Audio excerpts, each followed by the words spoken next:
তাওহীদ প্রচারের জন্য সবচেয়ে বেশি সংগ্রাম করা ব্যক্তিটি হচ্ছেন ইব্রাহিম আলাইহিসসালাম।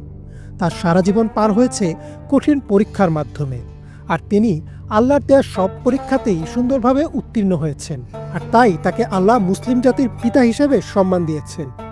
মহান আল্লাহ ইব্রাহিম আলাইহিসসালামকে এতটাই সম্মান দিয়েছেন যে শুধু ইসলাম না, বরং ইহুদি ও খ্রিস্টান ধর্মাবলম্বীরাও তাকে সম্মান করেন। হযরত ইব্রাহিম আলাইহিসসালামের জন্ম বর্তমান ইরাকের বাবিল শহরে, যেখানে মূর্তি পূজা প্রচলিত ছিল। তার পিতা আজর ছিলেন রাজা নমরুদের অন্যতম প্রধান পুরোহিত এবং তিনি নিজেও মূর্তির কারিগর ছিলেন। কিন্তু এমন এক পরিবারে জন্ম নিয়েও ছোটবেলা থেকেই ইব্রাহিম আলাইহিসসালাম এসব নিয়ে সন্দিহান ছিলেন। তিনি ভাবতে লাগলেন, এই পাথর ও কাঠের মূর্তিগুলো কি সত্যিই উপাসনার যোগ্য? তার বুদ্ধিভিত্তিক অনুসন্ধানের ফলে তিনি উপলব্ধি করলেন যে প্রকৃত ইলাহ একমাত্র আল্লাহ, যিনি আকাশ, পৃথিবী ও সমস্ত কিছু সৃষ্টি করেছেন।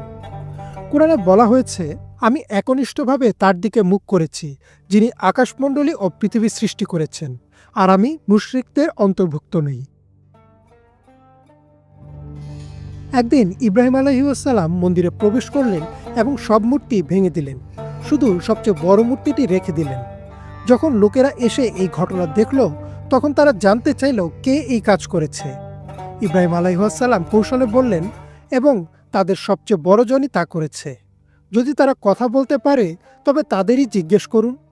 এতে তারা বুঝতে পারল যে তাদের উপাস্যরা সম্পূর্ণ অসহায় এবং কোনো ক্ষমতা রাখে না। কিন্তু সত্য গ্রহণের পরিবর্তে তারা ইব্রাহিম আলাইহিসসালামকে শাস্তি দেওয়ার সিদ্ধান্ত নিল। রাজা নমরুদ ইব্রাহিম আলাইহিসসালামের তাওহীদের বাণী সহ্য করতে পারল না। সে নিজেকে দেবতা দাবি করত এবং মনে করত তার ক্ষমতা সর্বশক্তিমান। ইব্রাহিম আলাইহিসসালাম তাকে চ্যালেঞ্জ জানিয়ে বলেন, আমার প্রভু জীবন দান করেন ও মৃত্যু ঘটান। নমরুদ বলল, আমিও জীবন মৃত্যু দিতে পারি, এবং সে এক ব্যক্তিকে হত্যা করল ও আরেকজনকে মুক্তি দিল। তখন ইব্রাহিম আলাইহিসসালাম বললেন, নিশ্চয়ই আল্লাহ সূর্যকে পূর্ব দিক থেকে উদিত করেন, তুমি তাকে পশ্চিম দিক থেকে উদিত করো। এ কথা শুনে নমরুদ চুপসে গেল, কারণ সে বুঝতে পারল যে তার কোনো শক্তি আল্লাহর সামনে টিকবে না।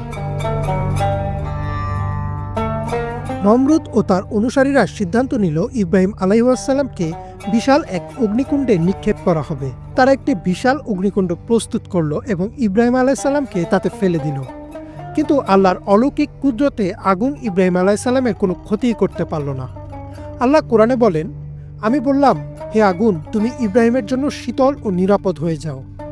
এই মহাবিস্ময়কর ঘটনায় অনেকেই ঈমান আনতে চাইল, কিন্তু নমরুদ ও তার অনুসারীরা আরও বেশি ক্ষিপ্ত হয়ে ওঠে এবং অবশেষে ইব্রাহিম আলাইহিসসালামকে তাদের রাজ্য থেকে বের করে দেওয়ার সিদ্ধান্ত নেয়। এই সময় ইব্রাহিম আলাইহিসসালামের ভাতিজা হযরত লূত আলাইহিসসালাম তার অন্যতম অনুসারী ছিলেন। তিনি ইব্রাহিম আলাইহিসসালামের বার্তাকে গ্রহণ করেছিলেন এবং পরে আল্লাহ তাকে সাদম ও গোমরা অঞ্চলের জনগণের জন্য নবী করে পাঠান। ইব্রাহিম আলাইহিসসালাম তার স্ত্রী সারা ও ভাতিজা লূত আলাইহিসসালামকে সঙ্গে নিয়ে বাবিলের মূর্তি পূজকদের ভূমি ত্যাগ করেন এবং আল্লাহর নির্দেশে ফিলিস্তিনের দিকে পাড়ি জমান। হযরত ইব্রাহিম আলাইহিসসালামের এই প্রথম জীবন আমাদের শেখায় যে সত্যের পথে চলতে হলে অনেক পরীক্ষা আসে, কিন্তু যারা আল্লাহর উপর ভরসা রাখে তাদের জন্য আল্লাহ সব পথ সহজ করে দেন। কোরআনে ইব্রাহিম আলাইহিসসালাম সম্পর্কে বলা হয়েছে, ইব্রাহিম তো একাই ছিল এক উম্মত, সে ছিল আল্লাহর অনুগত ও একনিষ্ঠ। এই আয়াত থেকে বোঝা যায় তিনি একাই একটি জাতির মতন ছিলেন, কারণ তার আত্মপ্রত্যয় এবং একনিষ্ঠতা ছিল অতুলনীয়। তার সংগ্রাম ও ঈমানের শক্তি আমাদের জন্য চিরকাল অনুপ্রেরণা হয়ে থাকবে। ইমরান মাহমুদ, বাংলা ভিশন।